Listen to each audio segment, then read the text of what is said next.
All right, let's get started with our last tough topic on substance use issues in families. I've tried to include material that you're less likely to have covered in other HDFS classes like 101, 311, 334, 434, but you can let me know if things are too redundant. This is, of course, a widespread issue that people have been struggling with since the beginning of time, and you may have struggled with, or you may have other people who are close to you who have struggled with this. So feel free to make suggestions and also take care of yourself with this information. I have less professional experience in this area, so I'm going to tell you what I've learned, but I don't profess to be an expert in this area. I think the Linus and Fisher reading is just such a solid reading for understanding why some of us struggle more and some of us struggle less in families. Like, what are the mechanisms that lead to kids in particular to struggle with substance use issues? And so you can kind of note what factors Linus and Fisher bring up. And then they also briefly touch on this question, should parents talk to their kids about their own substance use?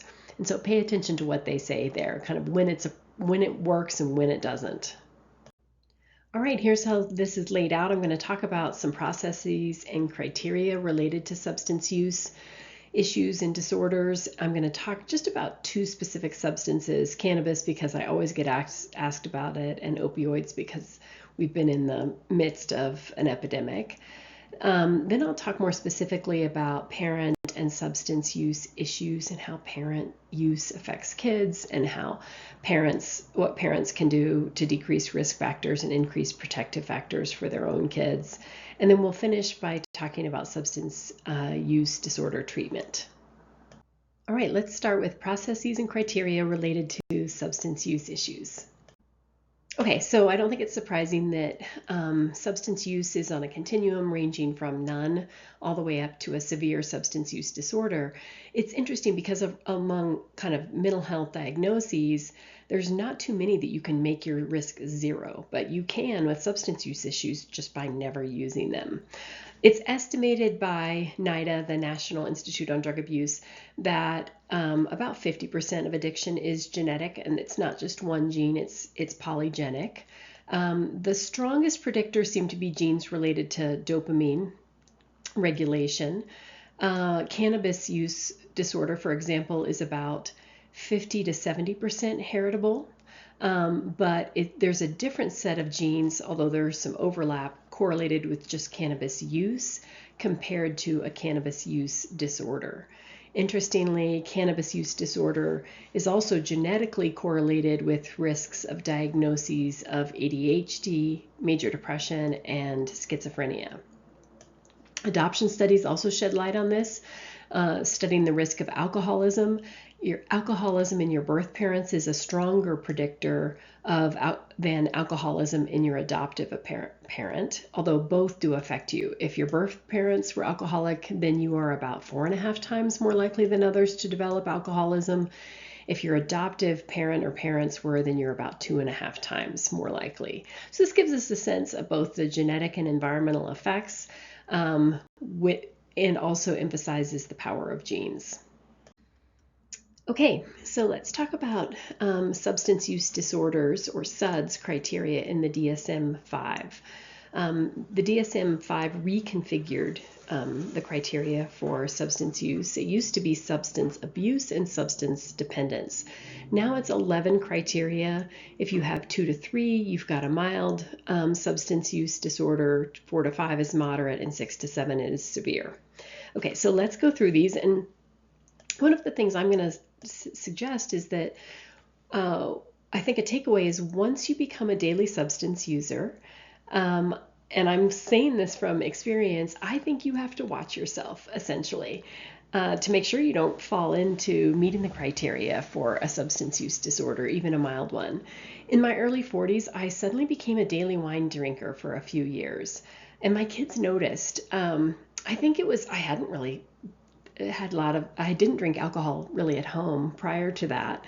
But something about like getting past having to do bedtime tickling and singing, lots of hard work at work, My evenings were a little bit more to myself, I had a little bit more control.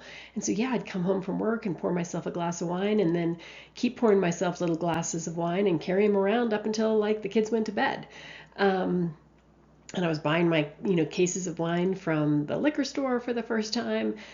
So yes, I was at the same time I was having to lecture on this material, and I started thinking, kind of watching myself on some of these criteria. Okay, so there's overlap between some of these, at least in how I'm going to explain them. So the first one, of course, is using more or longer than you intended. So maybe you told yourself I'm only going to have one drink, but you end up having three, or something like that. And that's related to kind of unsuccessful efforts to control. You've told yourself you weren't going to drink this week, but you couldn't, or you told yourself you're going to come back, but you couldn't. What about excessive time spent obtaining, using, or recovering? I thought about this when I was in my wine drinking phase. Like if I suddenly realized we were out of wine and I had the kids in the car and I made everybody, stop at the liquor store so I could get wine, even though it was snowing heavily and we kind of needed to get home. I think that could have been a sign there, right? That was excessive time spent obtaining it, for example. Or walking around all evening with my substance. Maybe that's excessive time spent using, if that's happening every evening. Obviously, cravings and urges, we're going to be talking about the process of kind of getting addicted to something in our bodies and how we then crave it and go through withdrawal symptoms when we don't have it. Not meeting our obligations at work, school, or home. So obviously we can think of more serious things like, having so hungover we can't go, or showing up late, or not getting things done. I think in terms of home obligations, what we can see oftentimes in maybe a couple situation is that we've got one person who's really not pulling their weight in the evening because they're using their substance. And so they're in their own little happy place, but the other person is having to make lunches, manage bedtime, sign permission slips, oversee homework, things like that. Which then of course ties into relationship problems, which are often initially the person who's using doesn't perceive it to be a problem. It's the people around them that are more likely to have it be a problem. Of course, once you start giving up important activities, maybe because you're too drunk to go, or too high to go, or to do it, or you're kind of like, no, I don't want to play a game, I'm just going to sit here and drink my cocktail, could be a little red flag. Of course, using repeatedly, if it's in danger, continuing to use even if we know it's problematic, like especially if we're at risk for driving, or we have physical or psychological issues that are exacerbated by a substance, but we keep doing it. Developing tolerance, which is super easy once you're using a substance every day. You generally need to have more of it to get the rush, get the buzz. And then, of course, development of withdrawal symptoms. And so that's where you start to get kind of edgy, nausea, irritable, headachy when you don't have your substance. And of course, that's when maybe people start having substance even earlier in the day to get rid of those symptoms. So I just encourage you to think for a moment, like how many of these do you identify with? So the CAGE has been around a long time as a quick assessment for alcohol abuse. Answering yes to 2 or more is correlated with a affirmative diagnosis of substance use disorder on more in-depth measures, or a more formal assessment. So it's a quick way to assess as a clinician.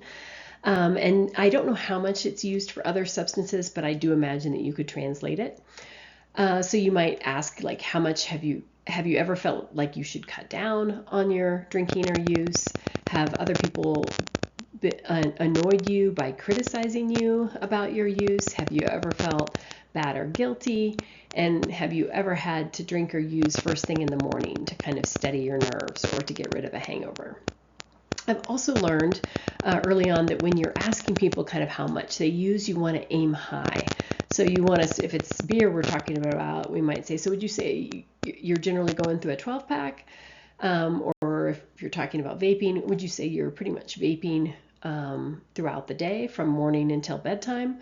And then it's easier for people to be like, oh no, it's not that much, it's this. But if you start kind of low, then they're probably not going to be really honest about how much they're using.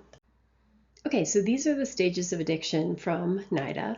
So the first one is the binge or intoxication stage. This is when we take in our substance and we feel really great, and it activates our reward system in the basal ganglia.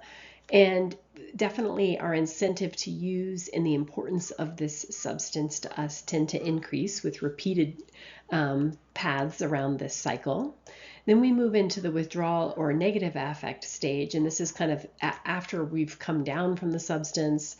We might be hungover, we might be experiencing withdrawal symptoms, we might be fatigued, we might not deal with stress as well without our substance, and those effects will increase over time. And then we move into the preoccupation or anticipation stage. This is where you can't stop thinking about it. You just really want to have it after you haven't had it. And this is certainly tied to the prefrontal cortex and our executive functions about thinking about what we want and what we don't want and monitoring ourselves. But it is also tied to the reward system, this stage of preoccupation or anticipation, because although it's initially the drug that produces the dopamine release, with repeated exposure to it, then the dopamine cells begin to fire just in anticipation of having it. Your reward system gets fired up. And so that makes it particularly hard to resist, right? So for example, this isn't intended for sugar or caffeine, but I can translate this to both of those substances. For example, when I was a heavier caffeine user, right, initially I'd have that caffeine rush, then I'd have the caffeine kind of withdrawal, more fatigue, can't think clearly. I used to think of it as like having a dark brain. And then I'd be obsessing over when or how I'm going to get my next hit, especially if I'm on vacation and I have to figure out where I'm going to have coffee. And maybe I'm going to have a hard time resisting if the barista says something like, "Oh, I have an extra shot. Do you want it?" Right? Because I'm just struggling to kind of use my prefrontal cortex and my executive functions to limit myself. I won't go too much into detail on this, and I don't know too much about it, but I do know that repeated use of a substance is associated with neuroplastic changes in our brains, in our synapses, the connections between our neurons and the associated neurotransmitters, especially in regions associated with reward, habit, emotion, stress, desire, memory, and self-regulation. So this tells us how a substance can become really kind of entrenched in our neural wiring and make it pretty hard to give up. The chart there at the bottom just helps illustrate how with repeated use of a substance, once you keep circling around those three stages, you are basically decreasing your positive experiences with the substance and increasing your negative experiences, basically due to changes in your brain. So initially the substance makes you feel euphoric, but after long-term use, you're just trying to not feel crappy. Initially, you just feel a little tired. Later, you feel kind of depressed and apathetic. Initially, you're just like, oh, I'm looking forward to, going out and having fun. And later, you're really obsessing about how you're going to get, enough of your substance. Nearly all addictive substances work either directly or indirectly to flood the reward system with dopamine. So they either kind of mimic dopamine and activate those neurons, or they cause the neurons to release large amounts of dopamine and prevent the reuptake. Dopamine is a neurotransmitter that's present in regions of the brain that regulate, movement, emotion, cognition, motivation, and feelings of pleasure. Dopamine is associated with things like falling in love, substance use, sex, food, and, online shopping or buying lots of fun objects at Target. Substances can release like 2 to 10 times the amount of dopamine that these natural rewards can, like sex and online shopping. And they take effect a lot more quickly and it lasts longer. And so the resulting effects on the brain's pleasure circuit basically dwarfs the naturally rewarding behaviors that come from, say, eating, chocolate cake.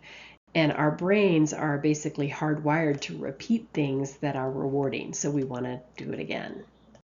So what happens to our brains if we keep using our substance? Basically, our brain adapts and it says, wow, you're getting all this dopamine from this substance, so I'm not going to produce as much naturally, and in fact, I'm going to reduce some of the dopamine receptors. And so what happens is then without their substance, people feel worse than when they started using their substance. They might feel flat, lifeless, depressed, and unable to enjoy things that previously brought them pleasure, like fun activities or food. And so now they need their substance to just try to bring their dopamine function back up to normal. And they also need to take larger amounts of it than they did to create that dopamine high, which is, of course, tolerance. And what research suggests is that our brains can recover, but it can take months or years depending upon the substance and the severity of our use. So far, we've been talking about a brain-based disease model of addiction, but an alternative theory is dislocation theory by Bruce Alexander and his famous kind of rat park study. This is mostly theoretical. There's not a lot of research to support it as far as I can find right now. And in fact, the empirical data says that let's talk about two substances that are getting a lot of attention in the media right now, cannabis and opioids. So we always get asked about cannabis use, and I've included a few slides, but I will say that research on this is emerging, and many studies that have, historical studies haven't distinguished between THC or CBD or the dose, or whether it's medical or recreational, whether it's legal or not. So we're getting better on all of that, and hopefully in a few years we'll have better answers. In terms of how cannabinoids work, and hopefully I'm saying that word correctly, they come in three forms. You can have endocannabinoids, which are basically naturally produced in your body, and they bind to your existing cannabinoid receptors, which are all throughout your brain and your body.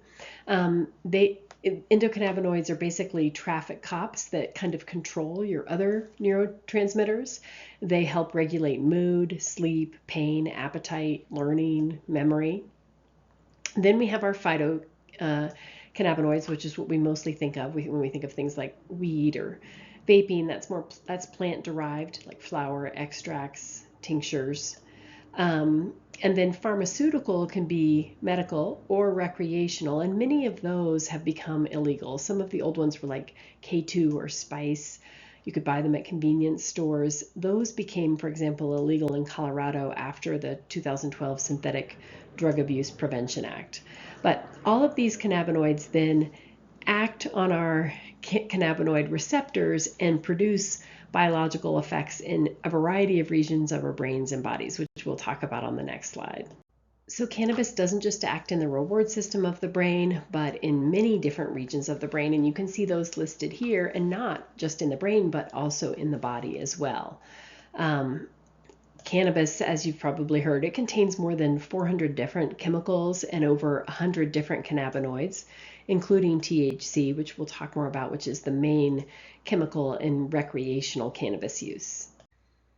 Okay, so I'm guessing many of you know this and even know things that I don't on this, so feel free to reach out with additional research.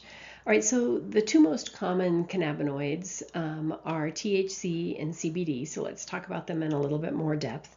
So THC is the one that produces the more the high. It's more psychoactive. It can be sedating.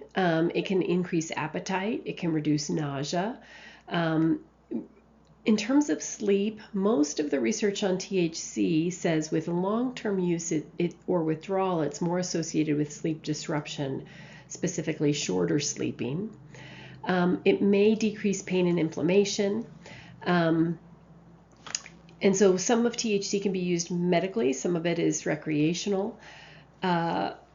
Emerging research is suggesting that high THC, and I think this is very important to know, high THC can induce anxiety, paranoia, psychosis, mania, which can lead to schizophrenia, which you cannot come back from if you've got genetic risk factors for that. And about 1 in 30 people have the genetic risk factors to basically, with repeated high THC use, move into psychosis and schizophrenia. So pass that along to people. People really shouldn't be dabbing high amounts of pure THC.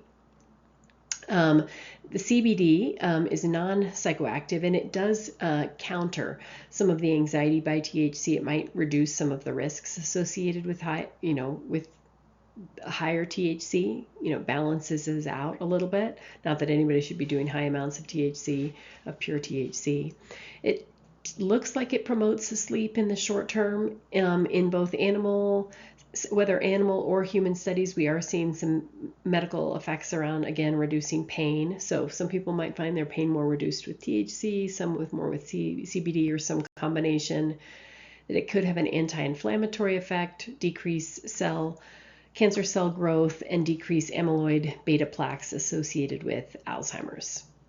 Just a little bit on opioid overdose related deaths. Opioids, the ones that we think about the most are hydrocodone, oxycodone, morphine, codeine, fentanyl, and heroin. The one we're currently most worried about is fentanyl, which is a synthetic opioid. You can see 80 to 100 times stronger than morphine. 70% of the overdose deaths in 2020 involved this illegally or illicitly manufactured fentanyl. The demographic who are the most at risk, males are twice as likely, and then indigenous, Black, and white non-Hispanic adults ages 25 to 44 are also the most at risk. You can see the graph shows how the opioid epidemic has changed over time with 3 different waves. Initially, it was prescription opioid overdose deaths, then it was heroin overdose deaths, and then now it is the fentanyl, illegally manufactured fentanyl, that's leading to the opioid deaths. And my understanding around this is that fentanyl kind of clumps when you mix it, and so it makes the dose that you're getting unpredictable. Okay, let's switch into talking about parent and adolescent substance use issues. So first, let's look at just some of the quantitative data on what the risks are of parent substance use. And so it just means that in families, if a parent is struggling with a substance, that there's increased risks, and I think this would all make sense to us, of family conflict, either because people are fighting about the substance, or it's harder when you're under the influence to kind of hold it together and resolve conflict as well. There could also be inconsistent rules and discipline. So parents under the influence of substances can either get too authoritarian, and too harsh, or they can get too permissive and let too much go. We can have this disrupted parent-child attachment, because the child doesn't always feel safe, or the parent is unpredictable. Fewer family activities because maybe I'm high or drunk and I'm not able to participate. As we've talked about when we talked about family systems theory, kids who can get more parentified, who then are having to take care of maybe the parent themselves or of siblings. Higher rates of abuse or neglect. I think it's 3 times higher rates of abuse and neglect when a substance is involved. Accidents, maybe because you're not either you're driving under the influence or you're not adequately supervising your kids. Of course, financial and legal problems and incarceration. Okay, you can test yourself on this, and the answer I think is around 3, maybe 3 to 4 times more. Okay, I think there's a lot of good information on this slide. It's based on a systematic review published in 2023 of 35 different qualitative studies on the effects of parent substance abuse on kids. And so the 5 themes that emerged across all 35 of these studies, which actually spanned almost 50 articles, are these. So the first one is having an unpredictable or insecure family environment. Kids often reported basically a roller coaster relationship where things were really up and down, that they would receive kind of fluctuating levels of love and affection from their parent who was using. If their parent was, for example, more affectionate or more generous when they were, say, drinking, then the adolescent maybe had some mixed feelings about it. Like some people enjoyed that, and other people said it just felt kind of meaninglessness because it was fueled by a substance. Also associated with unpredictability and insecurity is that cycle of use, and when the use was low, kids reported and adolescents reported, just worrying about when it was going to start again. So even in the good times, they couldn't relax. There were also kind of changing roles. So at times, this was an adolescent who was parentified, acting as a parent to siblings and the parent, and then the parent might stop using and take the role back. And also then, of course, changes in living arrangements, other things there, just parenting quality going up and down, levels of conflict going up and down. In terms of the social and emotional impact on kids, we see that with a parent struggling with substance, there's an automatic increase of other ACEs, intimate partner violence, child abuse, parent mental health issues, imprisonment, or divorce. Adolescents themselves talked about challenges to their own mental health, grief and loss that for basically missing a more normative childhood. They talked about birth order effects. Older siblings would report, a better understanding of their parents' use, more responsibility with that parentification, but also more opportunities to be outside the home. Younger children often reported feeling more shielded until their older sibling left home. And then additional kind of social and emotional impacts, stigma and shame from peers, which was more likely if you were impoverished, and people usually tried to hide parental use. The third theme is controlling the uncontrollable. And so adolescents talked about this hypervigilant, kids talked about this hypervigilant to kind of see signs and clues in order to figure out if their parent was intoxicated or high and how to avoid danger. For littler kids, this might be a hiding spot. For older kids, this might be kind of calling home to get a sense if it's okay to go home or not. Looking for more ways to have extracurricular activities outside the house, staying with friends. Also, perhaps just trying to stop their parents' use by hiding the substance or hiding money. And of course, maybe mediating conflict between parents or between parents and siblings. In terms of coping, kids talked about either patterns around like active, more positive coping, like journaling, mindfulness, or doing extracurricular activities, or passive coping, like just avoiding it, trying to shut down and not think about it. Qualitatively, that did not seem as good for mental health.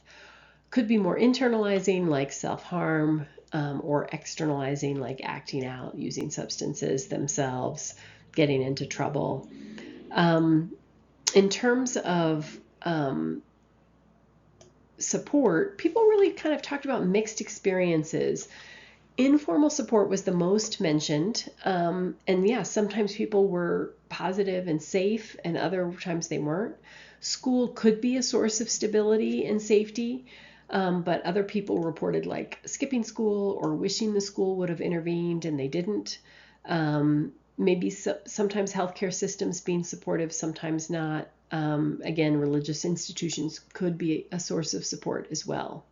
But my impression was that kids often wanted these external systems to do more than they were often doing.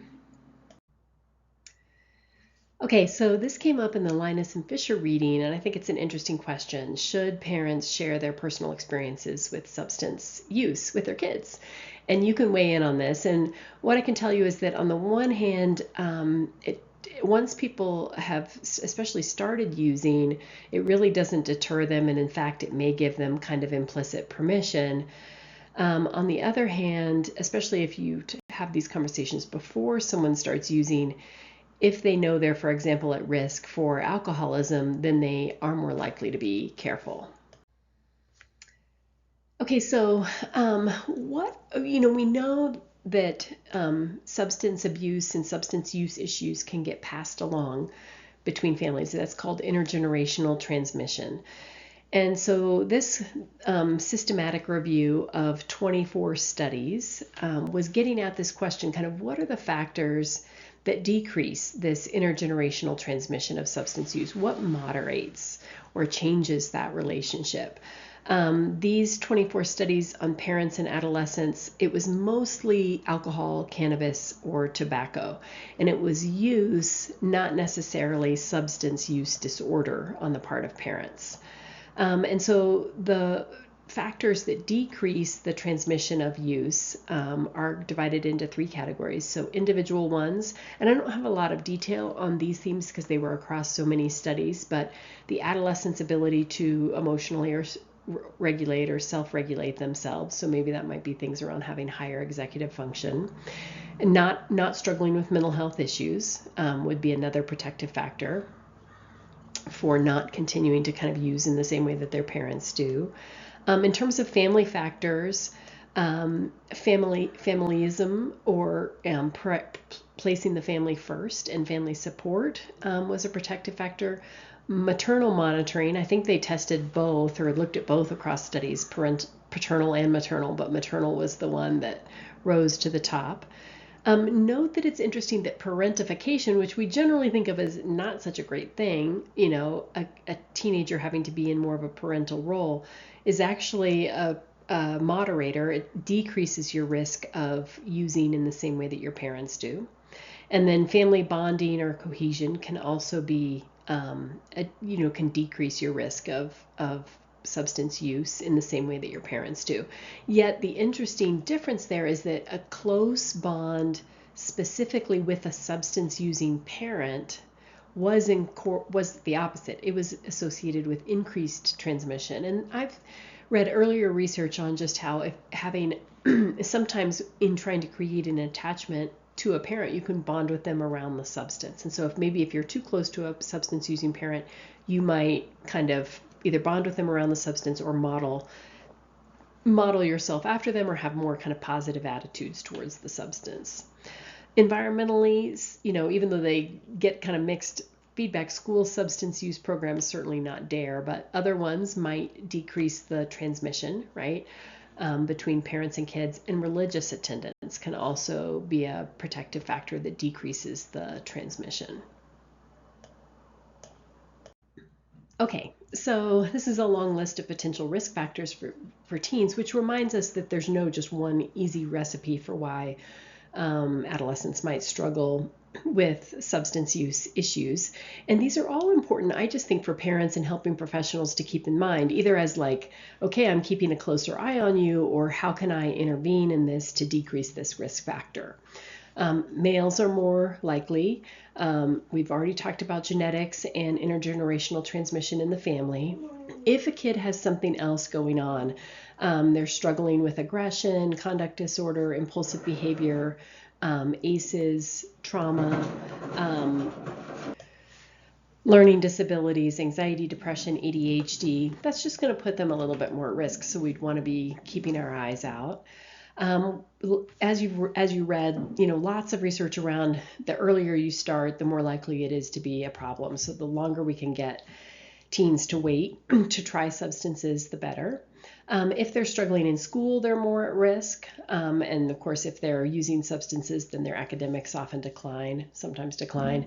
If they're in a place where substances are widely available, and there's not a lot of other fun things to do, and they're not being monitored and entertained after school, and they're bored or they're stressed, and they have the money to pay for it, that can be a not such a great combination, particularly, say, for example, kids living in rural areas where there's nothing to do, but it's a fairly kind of affluent rural area, and so we're going to all go out in the cornfield and get, drunk or high because that's the only thing that's fun to do. If you are in a romantic relationship with someone who's older than you, or you have older peers, right, that puts you more at risk. And so, yes, if your peers are using, or if you're also sexually active, that can be a combination. And then in general, having a more avoidant coping style with difficult things, maybe turning to substances to self-medicate, can be a risk factor. Okay, so then here's some protective family factors for teens. What can adults and families do? Of course, they can model responsible behavior, and that is, of course, like not drinking and driving, but it also means that you don't rush home from work and the very first thing you do is pour yourself your wine or your beer or your cocktail and take a big drink and give a dramatic sigh, right? Because that's maybe not sending the message that you want to send, that that's the most important thing, after a work day. Even if that's how you feel on the inside, you got to downplay that a little bit. You need to be aware of those risks and signs of substance abuse in teens, which we talked about on the earlier slide. You've learned probably in other HDFS classes about the importance of monitoring, and that, we need to worry more about kids who have too much unstructured time. Less we need to worry about the overscheduled child. We more need to worry about the underscheduled child who is bored, and is perhaps turning to substances. And that's why programs like, for example, CSU's Campus Connections are so great, because it provides structure at least one day after school. So we want to intervene early. I think sometimes parents are like, oh, it's fine, I tried alcohol or weed or whatever early on. And obviously just trying it is one thing, but if we've got a kid who's using it more regularly, we have to intervene early and try to break that habit, because as we've learned, the early and more regular use puts kids at much greater risk for having long-term problems. We want to maintain family rituals. So even if a kid is in trouble for substances, we don't want to punish them by not being warm and fun and doing things with them. You could punish them in other ways, from technology or something else, but you want to keep doing fun things as a family. Involving other people, whether that's mentoring or other kind of trusted adults that your kid could talk to if they're not feeling, comfortable talking with you. Religion or spirituality, if that fits with your family, can be a protective factor. You've learned probably in other classes just about the pervasive positive impacts of secure attachment, open communication, and authoritative parenting, basically warmth with rules. And so, I can't emphasize that enough. I think if you can be the type of parent who is approachable and safe, and kids can come to you with things and you're not going to overreact, they're going to feel safe talking to you. And they might talk to you about when they're thinking, I'm going to a party, I'm thinking I might use substance. They might talk to you afterwards, about their experience. And just having that kind of open dialogue, especially as they're older, can keep them safer, I think. And then you're trying to share your values. And so there used to be kind of this like, why share your values if they're not going to listen anyway? But apparently it can be helpful for kids to kind of hear parents' values. I tell my kids, for example, about the research on neuroplasticity of the adolescent brain, and how I really think they should wait until they're over 25 to use any substance on a regular basis. Like, it's fine to experiment, not with meth, of course, but with less dangerous substances, but not to make anything a daily habit while their brain is still highly plastic. So let's just touch on a few models related to substance use disorder treatment. And again, it's not super in-depth or comprehensive because there's entire master's degrees on this topic, but we'll just dip our toe in a little bit. Okay, so these next two models, Prochaska's Stages of Change model and motivational interviewing, were initially separate models, but they have been often combined in human services training programs. They go well together. They're used, for example, in CSU's Campus Connections, or if you were going to become a probation officer and we're going through job training, you might get trained in these two models.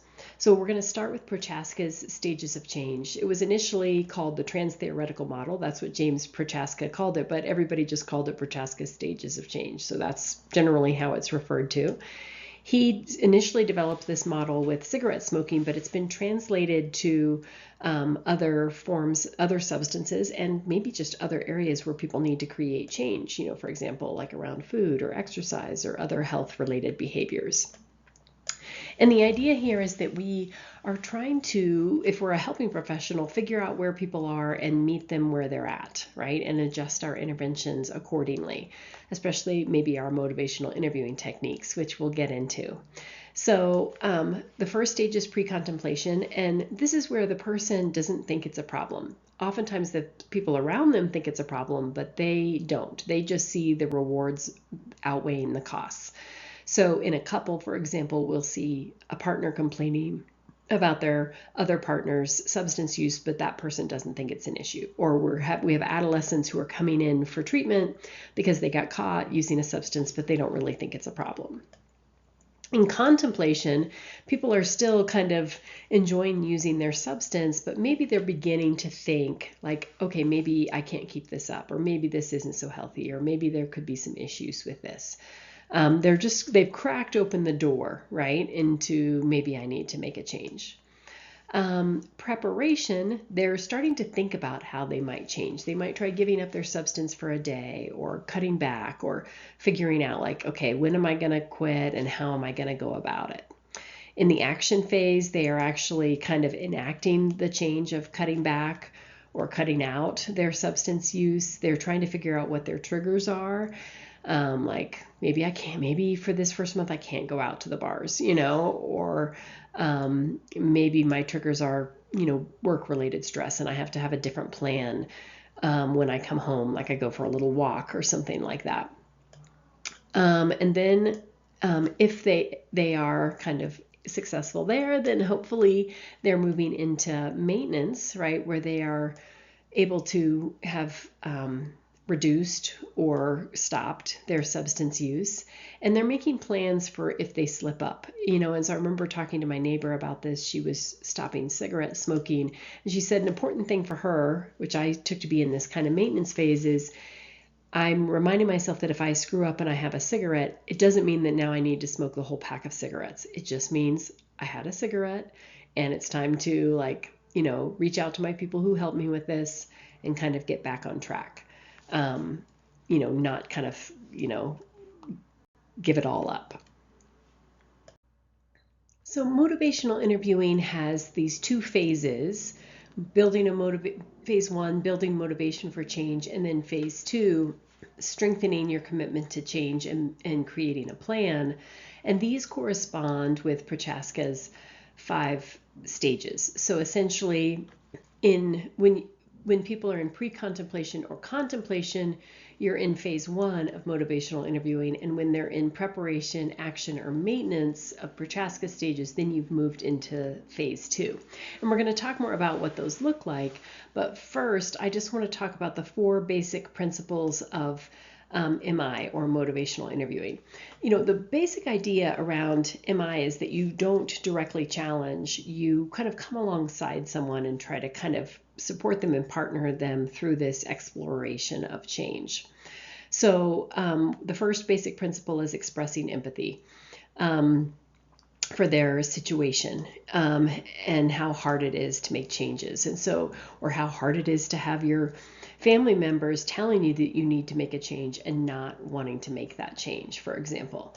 We want to join with them wherever they're at. So we might say, I can see how being able to unwind with a few drinks at the end of the day is important. You've got these really long days and it sounds like that's a real highlight, right? Or I can hear how hard it is for you that you feel like your drinking isn't an issue, but your partner thinks that it is and is complaining about that. That's stressful for you. The second one is develop discrepancy. This is where you're kind of looking for chinks in their armor. You're not ever directly challenging them and confronting them, but you might be looking for discrepancies between their larger goals and kind of their current behaviors. So you might be saying things like, I can totally hear that you don't think your drinking is an issue, and there is this niggling fear in the back of your mind, like that you might turn out like your dad. So just looking for a little chink, right? However, if they push back, if you get resistance to that, you don't argue. If they're like, I'm not going to turn out like my dad, you don't say, well, I don't know, what about this? What about this? You don't say that. You say you're right, because you're monitoring your use in a way that he never did. You just kind of roll with it. That little discrepancy that you developed didn't really go anywhere in that moment. It might later on, and so you roll with whatever resistance you get. You don't meet their defensiveness with more kind of pushing or challenging. And then the last one is you support their self-efficacy, their ability to change. You never make this about like how you're amazing in helping them. And if they're like, I could never do this without you, you don't like be like, oh, thanks. You really put it back on them, not you. And so you reflect that back, like wherever they are in their phases. But it sounds like you've taken a lot of different actions to really put yourself on a healthy path and create a great life for yourself. Just saying something like that, supporting their self-efficacy. Okay, so in motivational interviewing, people are in pre-contemplation or contemplation, and so you're trying to understand more about their ambivalence about change. And so two questions that motivational interviewing interviewers ask, which I really like, and I think you can translate to just casual relationships too, is first, how important it is for you to change, make this change on a scale of 0 to 10. And if you decided to make this change, how confident are you that you could do it? And you could imagine that you could get very different perspectives and numbers here. The stereotypical adolescent, for example, might say, it's not important for me to change. It's like a 1. It's everybody else who thinks it's important, but not me. And if I did decide to do it, yeah, I'm like an 8. I'm sure I could do it. I could change, right? They might be low on importance, but high on confidence. Whereas, my neighbor who's tried smoking, many times over 30 years might say, wow, how important is it for me to change? It's like a 9, in terms of my long-term health and well-being. How confident am I? It's like a 2. And so this helps us, basically target, our work in phase 1 by either increasing the motivation to change, the importance of doing it, or increasing the self-efficacy to change, the confidence or the ability to do it. When exploring change in phase 1, motivational interviewing always explores the pros and cons of the current situation, the current use, and of making a change. And I think this is a powerful thing to remember when you're helping somebody think through the pros and cons of a change. We tend to just want to think about the pros of giving up your substance and the pros of making a change, But in fact, as we're going to see, we'll talk about it more on the next slide, it's really important to allow people to talk about all the good things they think their substance brings to them that they're going to have to give up, essentially. Okay, so you have an optional reading, which is a self-help manual around changing patterns associated with substance use. And this is a little snapshot from that, which really helps us get a sense of what a balance sheet or disadvantage-advantage activity might look like, where John's thinking about changing his cannabis use. And so he thinks, first, what are the pros of my current pattern, of my current use, and so it's something like it helps me relax after work. What are the cons of my current use? Sometimes my partner isn't happy about it. It creates arguments, or I'm spending time and money on it. What would be the pros of changing, my use? I would be able to concentrate better, or my partner wouldn't be upset with me. What would be the cons? I would have a hard time figuring out how to relax at work, and I might not be able to connect with my friends like I used to, and I'd really kind of grieve that. Okay, so let's just pause for a second and think about how grief relates to substance use disorders. So certainly we know that people can be using a substance to cope with grief, especially, for example, complicated grief. But we also know that people can grieve giving up their substance. And my colleague, Jen Matheson, developed a theory of drug loss that really tried to articulate what you're giving up when you give up a substance. Is it a tool to manage your anxiety or dampen your pain and trauma? Are you giving up the ways that it brings joy or brings comfort, for example? And so I think it's important to help people articulate this. What will they grieve? What will they lose? Certainly they're going to gain too, but there's still going to be losses. And so if you have a second, you could listen to Dido's song, Don't Leave Home, which some people think is about romantic relationships, but it's actually about a connection to a substance, as I understand it. So here's how we know when we're kind of ready to move to phase 2 with someone. They seem to have kind of decreased resistance to the idea of change, maybe more resolve that I think I'm going to have to do this. They're talking about change more. They're asking questions about, would I stop altogether? Would I just try to reduce it? They're starting, envisioning or exploring or maybe even experimenting. Once someone is ready for change, we want to help them come up with a plan in which they're going to be successful. We don't want them to be too ambitious or unrealistic. We want to set realistic goals. If they've been using this substance for many years, they might not be able to quit cold turkey. In fact, some substances, it's not safe to do that. And so what are all the things you need to have in place? If it's cigarettes, maybe you need to have a nicotine patch and some sort of counseling or support group, and maybe you need an antidepressant, depending on what the current recommendations are. People also have to decide, are they going to abstinence, or are they using more of a harm reduction model, like moderation management, versus AA. Both show similar rates of success, but it kind of depends upon the person and maybe their history with this substance. Not everybody can do a moderation management or harm reduction. And then trying to think through those really difficult situations, like if I get in a bind in a social situation, I could pretend to take a phone call and step outside, or who am I going to call when I really want to drink or use? What are the ways that I can kind of guarantee that I'm going to be substance free? Like I can be the designated driver, and then I know I won't do it. And then, of course, planning for relapse, so that if you have a setback, you don't just give up all hope and go back to square one. Like expecting that you're going to relapse and developing several steps of a plan that you can put into action. And so it's just a reminder that solid change is often slow change, and we have to be patient with ourselves and the people that we're helping. All right, lastly, just a few words about kind of family therapy models, which are less common for substance use treatment, but are becoming more prominent. And several kind of recent reviews of the research have found that, family therapy does kind of provide a little bit of an edge in terms of preventing relapse. Kind of having better outcomes as compared to just individual treatment alone. It's a small effect size, but it is statistically significant.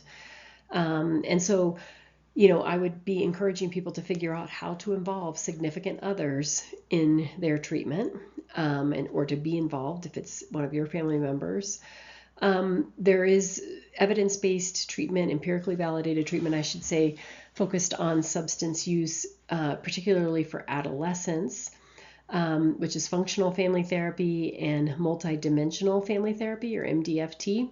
Both of these, if you were going to become a practitioner of that, you often have to pay for that training. Either your agency brings them in and everybody gets trained on that, or you go kind of seek additional training in that model.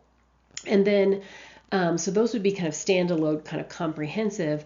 And then behavioral family and couple therapy has also been kind of an addition to standard substance use treatment. And that's often coming from, a more behavioral approach where we're kind of thinking about ways to change behavior to kind of support, this person in our family, kind of changing our family system to help them be more successful. Okay. You've reached the end of another lecture, and hopefully my image isn't too inappropriate there with the cigarette butts.